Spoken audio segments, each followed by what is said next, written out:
Praise the lord. ఈరోజు దేవుని వాగ్దానము. తేదీ ఆగస్టు 10, 2025. కీర్తనల గ్రంథము 119వ అధ్యాయము 21వ వచనము. గర్విష్ఠులను నీవు గద్దించుచున్నావు, నీ ఆజ్ఞలను విడిచి తిరుగువారు శాపగ్రస్తులు. ఆమేన్.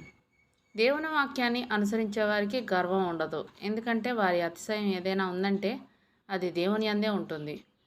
మనం ఈ లోక యోగ్యతలను బట్టి అతిశయిస్తున్నామంటే లేదా గర్విస్తున్నామంటే వాక్యానుసారమైన జీవితం మనలో లేనట్టే. గర్విష్ఠులను ఆయన గద్దిస్తాడు. మన హృదయం గర్వంతో నిండి ఉంటే పతనం అంచుల్లో ఉన్నామని జ్ఞాపకం చేసుకోవాలి.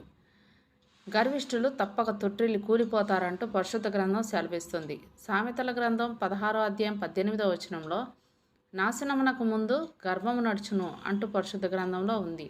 ఇంకా ఇర్మియా గ్రంథం 50వ అధ్యాయం 32వ వచనంలో కూడా చూసినట్లయితే గర్విష్ఠుడు తొట్టిల్లి కూలును, అతని లేవనెత్తు వాడెవడనూ లేకపోవను. నేను అతని పురములలో అగ్ని రాజబెట్టేదను, అది అతని చుట్టుపట్టులన్నిటినీ కాల్చివేయను అంటూ లేఖనం సెలవిస్తుంది.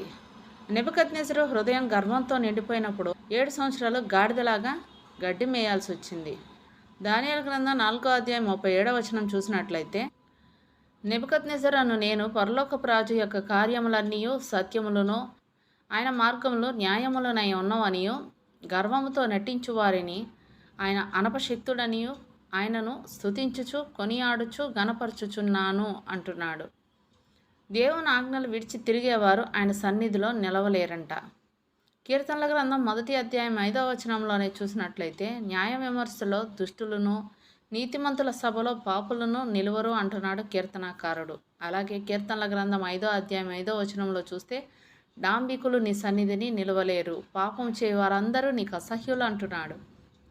గర్విష్ఠులు, డాంబికులు, ఈ డాంబికులు అంటే గొప్పలు చెప్పుకునేవాళ్ళు దేవుని సన్నిధిలో నిలవలేరు. వారు పొందే ప్రతిఫలం శాపం. శాపాన్ని పొందుకుంటే ఆయన ఏమంటున్నాడో చూద్దాం. మత్తయి సువార్త 25వ అధ్యాయం 41వ వచనంలో శపింపబడిన వారలారా, నన్ను విడిచి అపవాదికిని వాని దూతలకును సిద్ధపరచబడి నిత్యాగ్నిలోనికి పోడి అంటున్నాడు. వద్దు, అది మన ఊహలకే భయంకరంగా ఉంది. ఆయన ఆజ్ఞలను అనుసరిద్దాం, ఆ నిత్యరాజ్యంలో ప్రవేశిద్దాం. దేవుడిచ్చిన వాగ్దానాన్ని స్వతంత్రించుకొని ఆయనకి కృతజ్ఞతాస్తుతులు చెల్లించుకుందాం. అట్టి కృపా ధన్యత దేవుడు మనకు అనుగ్రహించునుగాక. ఆమెన్. దేవుడు తన పరిశుద్ధ వాక్యం మన వినికిడి అందు దీవించునుగాక. ఆమెన్.